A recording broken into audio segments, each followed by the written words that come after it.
नमस्कार मंडळी, स्वागत आहे तुमचं आमच्या चॅनलमध्ये। आवाज महामुंबईचा, शोध बातमीचा, कौल मनाचा। चला तर मग आमचे चॅनल लाईक करा, शेअर करा आणि सबस्क्राइब करा। धन्यवाद। फिरण्यासाठी व मौज मजेसाठी बाईक चोरी करणारे 2 जण नेरूळ पोलिसांच्या ताब्यात। नवी मुंबई पोलीस आयुक्तालयाच्या हद्दीत वाढत्या मोटरसायकल व ऑटो रिक्षा चोरीच्या घटनांवर आळा घालण्यासाठी नेरूळ पोलिसांनी मोठी कारवाई करत 2 चोरट्यांना अटक केली आहे। आरोपींकडून 11 मोटरसायकल आणि 5 ऑटो रिक्षा अशी एकूण 16 वाहने जप्त करण्यात आली असून त्यांची अंदाजे किंमत 10 लाख रुपये असल्याची माहिती सहाय्यक पोलीस आयुक्त मयूर भुजबळ यांनी दिली।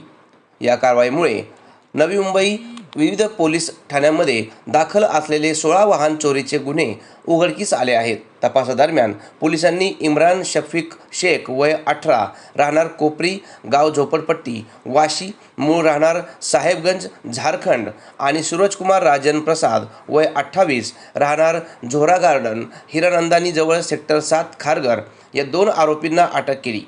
तसेच या प्रकरणात 16 वर्षीय विधी संघर्षग्रस्त बालकाला ताब्यात घेऊन त्याला पालकांच्या स्वाधीन करण्यात आले आहे। या कारवाईमुळे नेरूळ, खारघर, कामोठे, कळंबोली आणि तळोजा या पोलीस ठाण्यांमध्ये दाखल असलेले अनेक गुन्हे उघडकीस आले असून हे गुन्हे BNS कलम 303(2) अंतर्गत नोंद आहेत। ही उल्लेखनीय कामगिरी नेरूळ पोलीस ठाण्याचे वरिष्ठ पोलीस निरीक्षक अजय कांबळे, पोलीस निरीक्षक गुन्हे पंकज धाडगे, पोलीस निरीक्षक प्रशासन संजय लाड यांच्या मार्गदर्शनाखाली गुन्हे प्रकटीकरण पथकाने केली। या पथकात पोलीस उपनिरीक्षक तुषार बच्छाव, पोलीस उपनिरीक्षक आकाश ठाकरे तसेच पोलीस कर्मचारी नितेश बिरारी, राहुल केळगंद्रे, झांजे, कुंभार, पाटील, आव्हाड, सोनवलकर, इंगळे, गीते, शेजुळे, बाविस्कर, सोनवणे, ढावरे, पाटील आणि जाधव यांचा समावेश होता। नेरूळ पोलिसांच्या या कारवाईमुळे वाहन चोरीच्या घटनांवर आळा बसण्यास मदत होणार असल्याचे सांगत पोलिसांनी नागरिकांना आपली वाहने सुरक्षित ठिकाणी पार्क करण्याचे आवाहन केले आहे।